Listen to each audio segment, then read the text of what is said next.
আমরা আপনাদের কাছ থেকে দোয়া নেওয়ার জন্য বসেছি। দোয়া করবেন যাতে আল্লাহ পাক আমাদেরকে ভালো রাখেন। মাঝে মাঝে দুইটা চারটা কথা আপনাদেরকে শোনাইতে পারি। আল্লাহ তাআলা আমাদেরকে দুনিয়ার জমিনে আমল করার জন্য পাঠিয়েছেন। কি আমল করি? বারংবার আপনাদেরকে আহ্বান করা হচ্ছে, কিন্তু মঞ্চের ভিতরে, প্যান্ডেলের ভিতরে মানুষের সংখ্যা কম, ঠিক কিনা?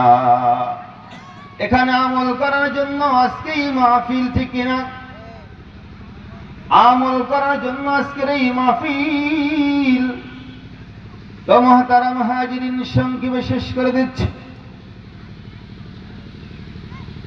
বিখ্যাত বুজুর্গ সুফি শাকিক বলকি রহমাতুল্লাহ আলাইহি বলেন,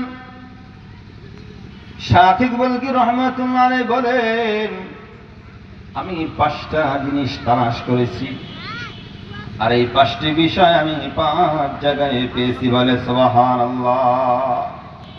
আমি 5টা বিষয় তালাশ করেছি, 5 জায়গায় পেয়েছি।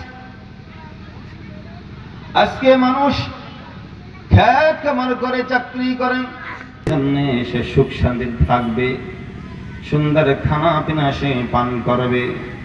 শাকিক বলকি রহমাতুল্লাহ আলাইহি বলেন, 5টা বিষয় আমি তালাশ করেছি, 5 জায়গায় পেয়েছি। বলে সুবহানাল্লাহ। আমি রুজির বরকত পেয়েছি চাস্তের নামাজের মধ্যে। চাস্তের নামাজ কোন সময় পড়তে হয় অনেকে মনে জানি না, ঠিক কিনা?